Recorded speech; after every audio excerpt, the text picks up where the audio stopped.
What's up? Usually I get back to my phone and get back to the computer around 5 o'clock, read up on what happened during the whole entire case. Today I learned that the judge says that, nah, CEO, Priya Chaudhary, all your questions opened the door to something that happened that wasn't on March 25, it was way back in September. And I'm thinking, wow, this is the same judge who said that we can't play the audio recording of right after Jonathan Majors walks right past Stephanie and it goes off screen. Well, there's an audio recording that's her yelling in her little British accent, but he's like, "No, no, we don't know if that's going to be relevant." The same judge. So I've been knowing that the prosecution and the judge are they're part of the same system, really, and that's usually how they lean. Go ask anyone in legal system, prosecutors and judges, the district attorney when they're the prosecutors, they're the same team.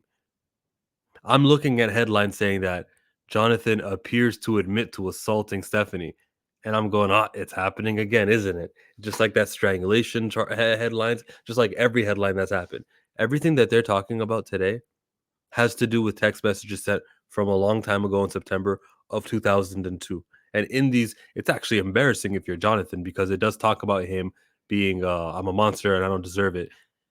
And I see something that's not being afforded to Jonathan, okay? When Stephanie's friend, her name's Haley Blakely. I feel wrong saying her name. Comment section, what's her name? What's her real name? But when Stephanie's friend Haley Blakely comes, she goes, well, my friend Steph, she's a dancer. She's danced through a broken rib. That's what she does for a living. So what she does for a living affects what she does in real life. Okay.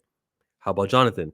He's a method actor. He was playing this depressed magazine dreams character who's a bodybuilder who was going through. I didn't see the movie, but that's his character. We couldn't say that, he's in his mode of suicidalness, or maybe he isn't, right? I said in a video a couple days ago about how he's a black man, he's rich. That's very unlikely that someone like that fits the descriptions. There's a guy named Twitch, a dancer who's named Twitch.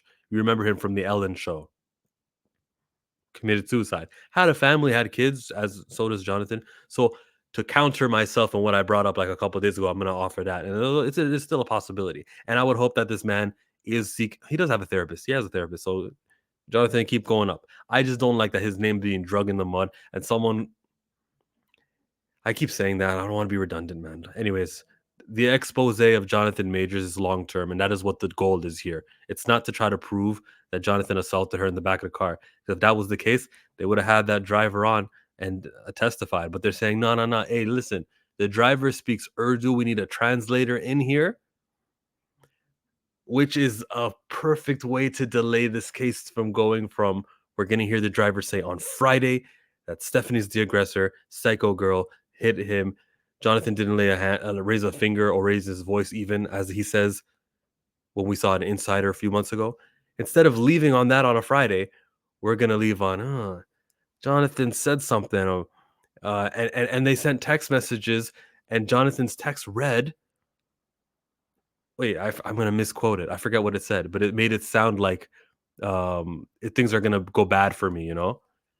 I'm gonna misquote it, but that's what it sounded like. He also said it's fake, but that the context is irrelevant if you're trying to hurt Jonathan Majors. And maybe he did do it. Hold on, let's explore this example all the way to the fullest. He did something to you in September, Stephanie. He did it in London, yeah?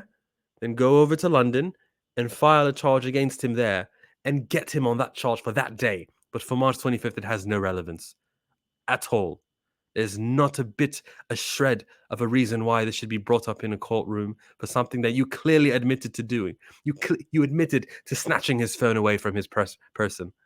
You said that you hit him first. You said these things. But when the DA over on this side of the continent was like, hey, there is no prosecutorial merit to any of these police charges, and that's why we're closing this up. Nope, nothing to see here. Stephanie is free to go. Here you are in court talking about how you stole something from him and how you hit him. She has some inconsistencies also. As I saw Kat explain her inconsistency on the video of the police, you can hear her saying, hey, what happened to my ear? Like she's confused what happens to it. But during her whole testimony, she's acting like she knows that Jonathan hit her ear and stuff like that. She's aware of it. It's just the adrenaline, For like 3 hours, her adrenaline just didn't make her feel pain. She said she knows. And the first thing, and what we hear on the police body camera is what happened to my ear. Super fishy. But if you've already made up your mind on this case, then Jonathan is just a serial ear lacerator. He is nothing but a finger fracturer and a strangler. Oh, we can't say that one no more? No, he's still I think he strangled her in 2021. That's what happened. Live stream comment. Oh, watch Cat's video. It's on the side. Cat did an impressive video that's way better than the one I'm doing now. Danny was also there in the courtroom, so that's a plus. I'll be chatting with her. I plan to do that on Saturday.